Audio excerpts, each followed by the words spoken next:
పరిశుద్ధ పరిశుద్ధ పరిశుద్ధ ప్రభువా, వరదానంలై నిన్ను వర్ణింపగలరా. పరిశుద్ధ పరిశుద్ధ పరిశుద్ధ ప్రభువా, వరదానంలై నిన్ను వర్ణింపగలరా. దేవుని నామమున ఈ ఉదయకాలము మీ అందరికీ శుభాభివందనాలు తెలియజేసుకుంటున్నాను. వీడియో చూస్తున్న ప్రతి ఒక్కరికి కూడా మనసు పూర్తిగా శుభాభివందనాలు తెలియజేసుకుంటున్నాను. దేవుడు మీ అందరినీ దీవించునుగాక. అలాగే మీరు ఎంతమంది అయితే వీడియోని చూస్తున్నారో, ఎంతమంది అయితే దేవుని యొక్క మాటలు వింటున్నారో వాళ్ళందరూ కూడా మీ అనిల్ కుమార్ గురించి మీరు ప్రార్థన చేయండి. గతించిన కాలమంతా గడిచిపోయింది, కానీ ఇప్పుడు ఈ కాలము గడిచిపోవాలా, పరలోక రాజ్యానికి మనము బాటలు వేసే విధంగా ఉండాలా. అవునయ్యా, సమస్యలు ఉన్నాయి, చాలా సమస్యలు ఉన్నాయి, విపరీతమైన సమస్యలు ఉన్నాయి. అప్పుల బాధలు ఉన్నాయి, కాలు నొప్పి ఉంది, కడుపు నొప్పి ఉంది, విపరీతమైనటువంటి హాస్పిటల్లో బెడ్ల మీద పడుకొని మూలుగుచున్నటువంటి వాళ్ళు ఎంతోమంది ఉన్నారు.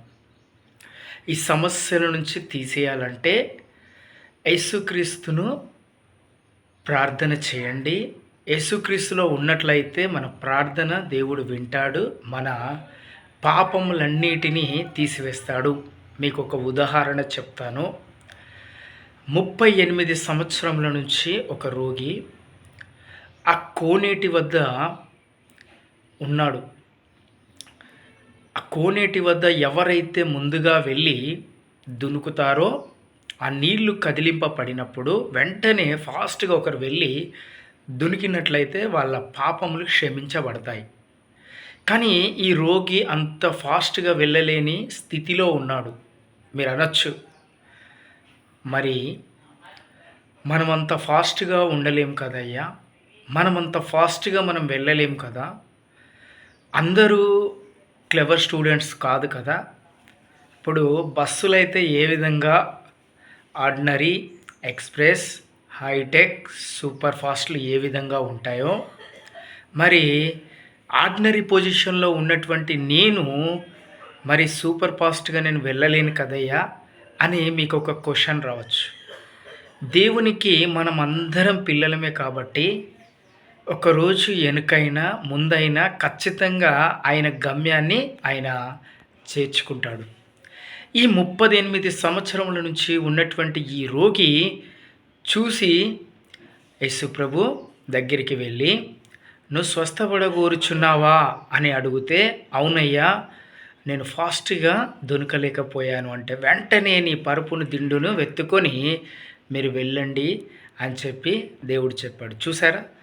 అంటే ఎప్పుడు వచ్చామనేది కాదు, ఎప్పుడు ఉన్నామనేది కాదు, ఎప్పుడు ఆయన కోసం మనం వెయిట్ చేసినట్లయితే దేవుడు ఖచ్చితంగా మనకు మంచి ఆశీర్వాదాలు ఇస్తాడు. కాబట్టి ప్రతి ఒక్కరు కూడా మీరు దీవించబడాలా, నేను దీవించబడాలా. పరలోకానికి మనం బాటలు వేద్దాం. ఏ విధంగా వేద్దాం, పరలోకానికి మనం ఏ విధంగా వెళ్ళాలి అని చెప్పి ప్రయత్నం చేద్దామని చెప్పేసి మనస్ఫూర్తిగా కోరుకుంటూ ఈ ఉదయకాలం దేవుడు దీవించి ఆశీర్వదించునుగాక. పరిశుద్ధ పరిశుద్ధ పరిశుద్ధ ప్రభువా, వరదానంలై నిన్ను వర్ణింపగలరా.